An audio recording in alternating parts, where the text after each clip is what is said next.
to another discussion, and yes, as you can tell, we are deep in discussion with a dear friend of mine, Richard Kerry from Suffolk Coastal District Council, and he has very kindly agreed to sit and chat to me about a local development framework. Now, this doesn't directly affect Ipswich residents, but it does touch upon it a little bit. But this is sort of, it's known as the L.D.F, so if you hear L.D.F popping up, it's the local development framework. Good morning, Richard, and how are you? Good morning, I'm very well, thank you. Looking refreshed? Yes. Given all your duties at the moment? Yes. All your gallivanting around? Yes, not How bad. is that working out for you? It's very well, thank you, yes. Thoroughly enjoying it, yes. If I removed off all your titles, I'd be here half the morning. No, they're not mine, no. Not all yours. Well, thank you very much for coming in, and so I think it's a subject very dear to your heart, is the L.D.F. Yes. You've been heavily involved in that for years. Yes. So just a quick overview about the L.D.F, and then we'll get on to some planning things. For those of you who don't know, Local Development Framework Policy is a policy that Suffolk Coastal Development will shape the district for the next 15 or so years. And at the moment it is with the government inspector. He has come down and he's had his hearings on all the subject matters that he had to, because he's got to see if we've produced a sound policy that is the right policy to take this district forward for the next few years. And all the people who had objections were given their time, rightly so, so they could put their objections forward to why they think we haven't got the policy right. And so we haven't got a local development. 5 years in the making, so it's been. Oh no, it's been 10. 10 years. I always get when I first was elected to the district council, which was 2007, I was fortunate to be put on that task group, and I've spent 5 years. It's used on that. I mean 5 years, but there was probably 4 years prior to me ever sitting on that has taken for fruition. It's been a long, drawn-out thing, and this is just the start of the process. We're now talking about the core strategy document. If that gets found sound, then we go on to the site-specific document, and that's when we start choosing sites to put the houses which are contained within the core strategy on the map, so to speak. It's the developer's handbook, isn't it? It's been dubbed as a developer's land shopping list, because it gives a really detailed description of a lot of places for development. The preferred development, I may say, preferred development, yes. So with the things that are growing and popping up around the area, now in Folkestone in particular, we've got development taking place on the South Sea front. Yes, which is not part of the L.D.F. That was given 30 years ago, I think, as I understand. And that's well under the way. That is, thankfully. So hopefully. Yes, I can remember being involved when they actually knocked down the pub on the seafront. That was 30 years ago when this was first mooted, and you know, that's been that long in the coming. Hopefully that'll be sorted out. Well, yeah, the houses, you can see the houses are going up. Is it the end of next year? Probably it would be. All of the different things, because there's quite a lot of stuff going in there. Absolutely, yes. And then again, new houses in the area. Yes. Martellos, there's the development known as the Martellos, which is taking place. Yes. One question that I personally would like to ask, is that part of the desired amount of housing being built, or is that just being bought and built on? Because does that then diminish the quantity of houses required in the L.D.F and plan? At the end of the day, when the L.D.F is adopted, you look at the houses that have been built since that. So, yes, in a sense that anything that, well, the planning permission was given for the South Sea front before the L.D.F. Yes. But I think you'll find the Martellos and that they will come off that list. Yeah, because there's quite a few in there. That's proposed development. Yeah. But if you read between the lines that the inspector was trying to get across at the hearings was, I don't think he was quite happy with the number of homes we had proposed, and I think with government diktat, etc., they were probably looking for us to increase the homes. Right. So within the L.D.F, I think we've said that we would take an early look at figures. So if that got adopted, we would then have an early look in 2015 to see if we got to increase that number. But if we did that, then the public consultation again, because we increase it, etc., etc. So we don't know until we get the inspector's report back, but that's what the smart money says. So hopefully they'll say yes, and then things can go forward. Yes. So fingers crossed. Well, if they say no, it'll be disaster. Because at the moment we have no L.D.F, and the Development Control Committee, last time they met, they had to pass the homes in Martlesham, which... As I said, there's been ones in Martlesham. Yeah, there's ones in Martlesham, which technically, if the L.D.F had been placed, we could have used the L.D.F as a tool to say that is not where we really want to build in Martlesham. But we have no L.D.F, There's no way of... The instructions down from government is, if it fits within national planning policy and it's sustainable, you really can't question that until we have a document to say, well, hold on a minute, that isn't where we see the future of the district. Anybody can come along now, between now and we actually get that document, and really there's not a lot you can do with it. You know, there's people are not very happy about the development of Ferry Road. Because there's some down in Old Felix. And technically, if that comes forward before we get the policy, that will probably go ahead as well. So, you know, as my colleague Andy Smith, who I've got much admiration for, he stood up in council and said to those people who protest, delay is not your friend. Delay is your enemy. Yes. Because with delay, we could get pepper pot developments going in anywhere. And then that makes it even difficult later on, doesn't it? It does. Because you have to then look back and say, right, well, there's been, I don't know, 1,500 houses popped up in Marsh and Woodbridge round all the area collectively. Where we didn't want them to go. Because at the end of the day, we want to put them in which is sustainable and where we can get the infrastructure. Yeah. Because one leads on to the other. And if Anglia Water know that there may be a large development in X, they can then get their infrastructure geared up to cope with X. But if they have no idea where they're going to go and they're going, they can't.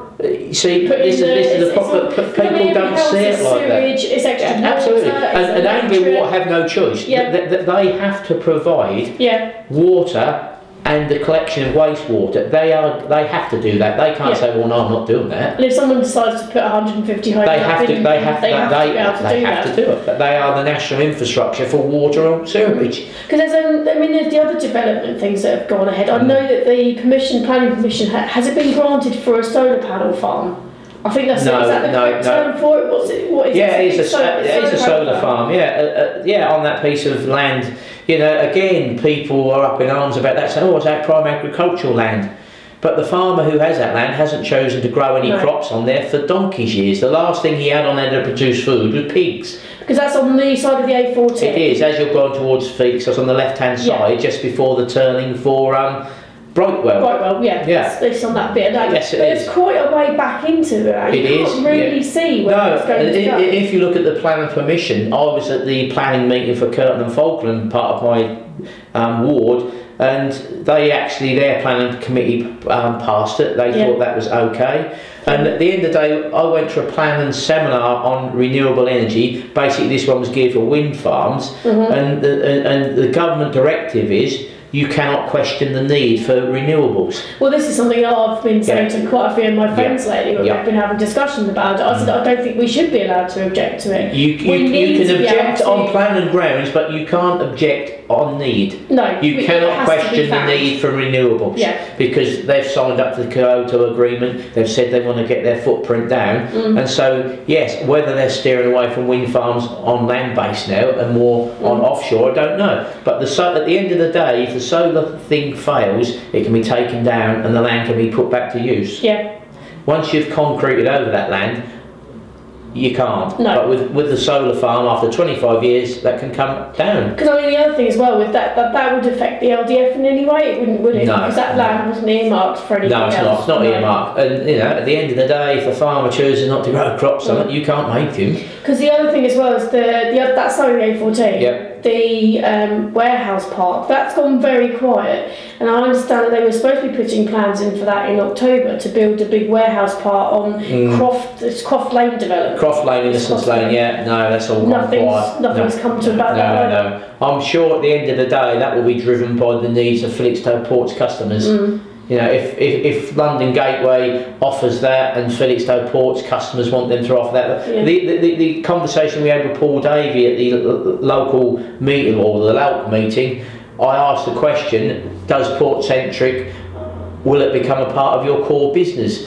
And Felixstowe's answer was obviously customer driven, but they have now identified enough land within the port for 1.5 million square feet of warehousing. So really then, there's no need to go looking at Croft Lane. At the end of the day, if I'm the Port of Felixstowe, do I need a third party to operate and take the profits from a warehouse where I could build it in port and keep them profits in-house? Port centric was if it was going to be used for the port facilities. Arguably, it should be port centric within the boundaries. But I don't know how much 1.5 million square feet of warehousing would equate to the needs of the customer.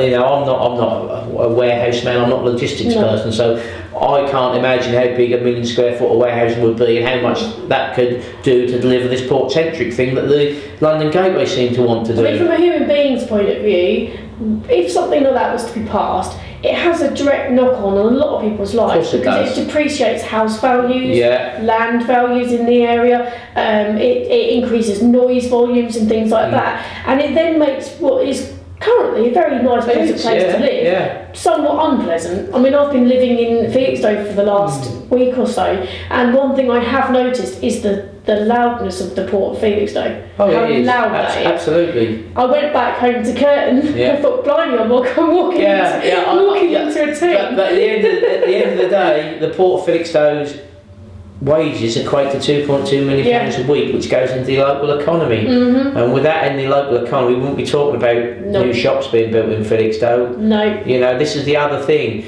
Whilst the quality of life has got to be preserved, also you've got to preserve that amount of income being passed into our economy. I mean, it's like you said beforehand, it's always been known as Felixstowe, the port town. It's always been known as that. Absolutely. And at the end of the day, harmony with the neighbours, I think, is the best way forward for any development that happens in the area. I mean, recognise that there is a need for housing to a degree in this particular area. I know there's a lot of just debates and discussions on television about the amount of vacant premises that or apparently they can fill an area the size of Birmingham. And then you've got to be realistic. If it's areas where people want to live, you've got the government has given the local authorities a challenge because you've got the housing bonus scheme from the local government. So every empty house that we can bring back into operation, the government will pay you a bonus. You get a bonus for building new homes. You will get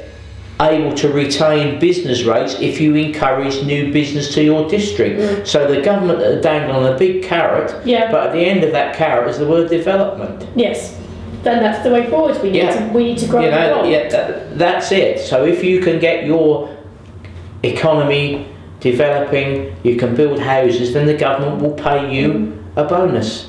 If your district can't attract that level of development or that level of business, then you don't get your bonus. Do you think it'll be that people start henpecking what goes on? Do you think it'll be can we get more money out of it if we get from the government if we do this? Do you reckon there'll be I'm sure, but I'm sure at the end of the day, the probably the new houses bonus will eventually turn into part of our formula grant. The government so I'm sorry, but you're going to have to use that new houses bonus to pay for the services you deliver. It's inevitable, really. I think that am I being cynical? I don't know, but if you've been in politics, you know how it works. And yes, you get an incentive, but then that incentive quickly becomes a part of your grant formula to pay for your services. There we are. Such is life. Lots more discussions. I'm sure we'll have a lot more questions to ask you next time you come in. Thank you very much. You're welcome, Richard. It's been a pleasure as always. No problem. Thank you very much. You're welcome.